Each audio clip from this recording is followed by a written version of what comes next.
A poor old man's life goes from rags to riches after he uses his last $60 to buy an old rusty box at a yard sale and learns something shocking about it. When millionaire Jonathan Nicholson answered the door one afternoon, he never expected his world would come crashing down around him. On his doorstep were two men dressed in U.S. Army uniforms carrying a letter and a folded flag. Even before they spoke, Mr. Nicholson knew that his son Oscar was never coming back. The letter soon confirmed this, saying he had sacrificed his life trying to save his comrade, which was an act of great valor for a soldier. But its repercussions were unbearable for Mr. Nicholson. Mr. Nicholson was devastated and wept his heart out for his only child. One of the soldiers knelt in front of him, pulled out a portrait from his bag, and handed it to him. Oscar was one of the brightest cadets we had, he revealed, tears welling up in his eyes. He sacrificed his life for me. I know I can't take away your pain, but I hope this gives you some strength. When Mr. Nicholson looked at the portrait, he felt as if God was punishing him. It was a beautiful image of Oscar, smiling brightly amidst the glass and wooden frame, but a painful reminder that he would never see that smile again, never be able to hug his son or be with him again. Mr. Nicholson proudly hung Oscar's portrait in his art gallery, which he and Oscar had built together, traveling across countries and gathering the most beautiful pieces from around the world. At the highest point on his wall, far above the other paintings by some of the world's most celebrated artists, was his son's portrait. Every time he looked at Oscar's portrait, it brought a burning ache to his heart, reminding him of how this sweet little boy had died before him. How could God be so cruel as to take his son away? He was the one who should have died, not Oscar. Unfortunately, Mr. Nicholson couldn't bear the agony of losing his son for long, and 6 months later, he joined Oscar in heaven.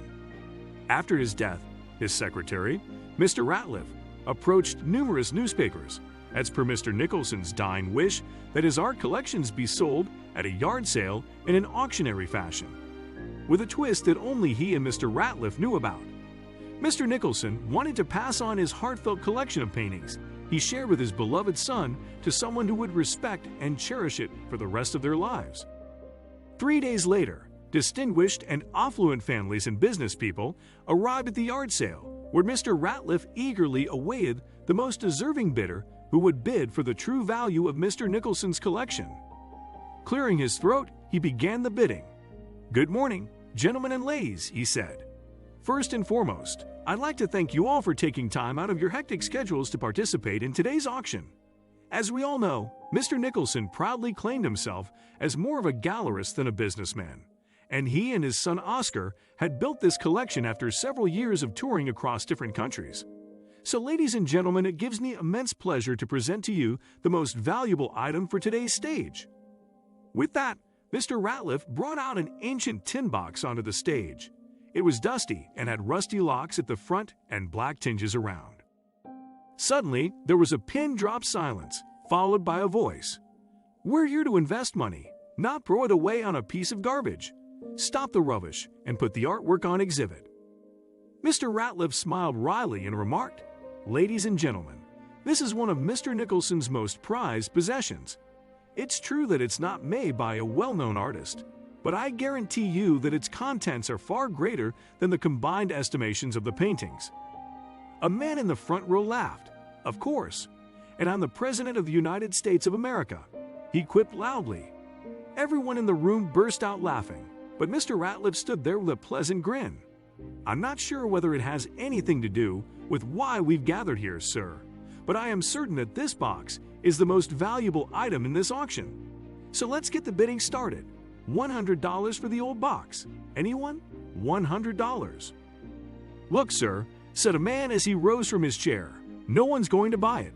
So cut the chase and bring in the paintings.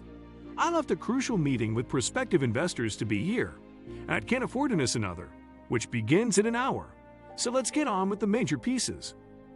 "Well, and sir," Mr. Ratliff answered, looking at the anxious young man, "I apologize, but I'm afraid I won't be much assistance until the box finds a new owner. So please calm down and refrain from interrupting me again." Irritated, the young man stormed out of the yard sale.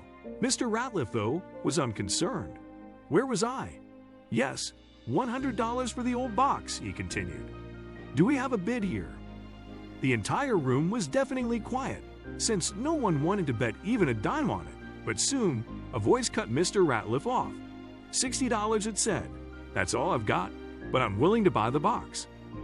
Everyone turned around to see an old man dressed in rags standing at the door, his hand outstretched in the air, clutching a few crumpled dollar bills. I'm sorry I'm offering a much lesser price than the opening bid, he explained, but that's all a poor man like me can offer. My granddaughter and I have the last $60 I could live on, but I'm willing to give it up. Mr. Ratliff lowered his glasses and looked at the man with a satisfied grin. Of course, that would do, sir. So we have a bid for more than $60. Everyone was dead silent. Nobody wanted to touch the box, and several questioned why there was even a need to solicit additional bids when someone was already prepared to buy the useless box. But Mr. Ratliff proceeded with the auction in accordance with the rules. How about $70, ladies and gentlemen? Anyone? There was another moment of stillness. Okay, then, he sighed. $60 once, $60 twice, $60 thrice, and sold. Mr. Ratliff pulled a couple of sheets of paper from his pocket and asked for the poor man's name. Could I please have your kind name, sir? Talon McGowan, replied the poor man. Thank you, said Mr. Ratliff. So, ladies and gentlemen, Mr. Talon McGowan now owns the Rusty Box. And with that, I'd like to say, for God's sake, go forward with the collection, a woman yelled, interrupting the man. Mr. Ratliff grinned and set the hammer down on the podium. That concludes the auction, ladies and gentlemen. Thank you for taking the time to come here today. After a stunned silence of incomprehension, the entire audience went into an uproar, accusing Mr. Ratliff of spreading false information. Your advertisements were nothing but forgeries. You shouldn't have approached the media if you didn't have any paintings to sell. A man who owned a reputable media agency said, I'll make certain your image is tainted everywhere. Just sit tight and wait. Mr. Ratliff cleared his throat and said, I never indicated that the paintings are not for sale. They are now Mr. McGowan's possession because, according to Mr. Nicholson's will, all of his property and assets will be passed on to the person who buys the old box. And believe me, it is not just any other box. Mr. Nicholson's father was a bread vendor. He traveled throughout his village selling bread to support Mr. Nicholson as a child. Everyone in the audience was taken aback, and Mr. Ratliff invited Talon to the stage. The collection costs $3.5 million in total, Mr. McGowan, he stated. And all of Mr. Nicholson's other estates will be yours as well. You and your granddaughter will no longer have to suffer. Talon couldn't believe what he was hearing. He started to cry and couldn't stop. I don't know what to say, he said, trembling. I just came here because it was too cold for me outside. But I soon realized I wouldn't be allowed, and if I didn't prove myself worthy of being among these rich people. So I just offered whatever I had for the bid. Can I ask you for a small favor? Mr. Ratliff rested a reassuring hand on his shoulder. Sure, sir. I'm in desperate need of money. Could I please use some of what I own? Mr. Ratliff laughed at Talon's innocence. Of course, sir. But may I ask the purpose of it? My granddaughter needs surgery, sir. She has been admitted to the hospital. She was found to have a brain tumor. I'll take you to the hospital. I'm not making this up. Please don't misinterpret me as a greedy man. I simply want some money to assist my granddaughter. Her parents died in a car accident when she was a newborn, so I raised her all by myself. Mr. Ratliff smiled. I believe you, Mr. McGowan, and all this money is, after all, yours, so you can use it whenever and however you want. Talon fell into tears. Thank you for helping a poor man like me, sir. Thank you. Well, Mr. McGowan, after meeting you, I can rest assured that Mr. Nicholson would be relieved that his possessions went in the right hands, Mr. Ratliff said with a smile. Good luck. Talon was beyond grateful to God. He used some of the money he received from Mr. Nicholson's inheritance to pay for his granddaughter's treatment. But he couldn't bring himself to sell the paintings after learning how Mr. Nicholson and his son had built the entire collection together. Talon reasoned that it was a representation of a father and son's love. So instead of selling the paintings for his own use, he founded a gallery named after Mr. Nicholson and Oscar. Every year, visitors from all over the world would visit the gallery, not just to admire the paintings, but to shed tears of happiness and pride for Oscar's act of bravery in saving a comrade's life and for Mr. Nicholson's love for his son. Mr. McGowan made sure everyone knew about it. Things like family and love are far more important than material possessions like money. Mr. Nicholson's most valued possession was his son Oscar, and he put up his portrait at the highest position in his gallery, high above the million-dollar paintings of the world's most renowned artists.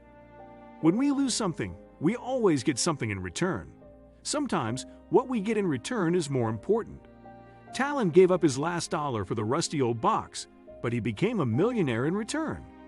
He not only lived a comfortable life after that with his granddaughter, but he was also able to share the emotional story of a son and father's love with the entire world. Thank you for watching.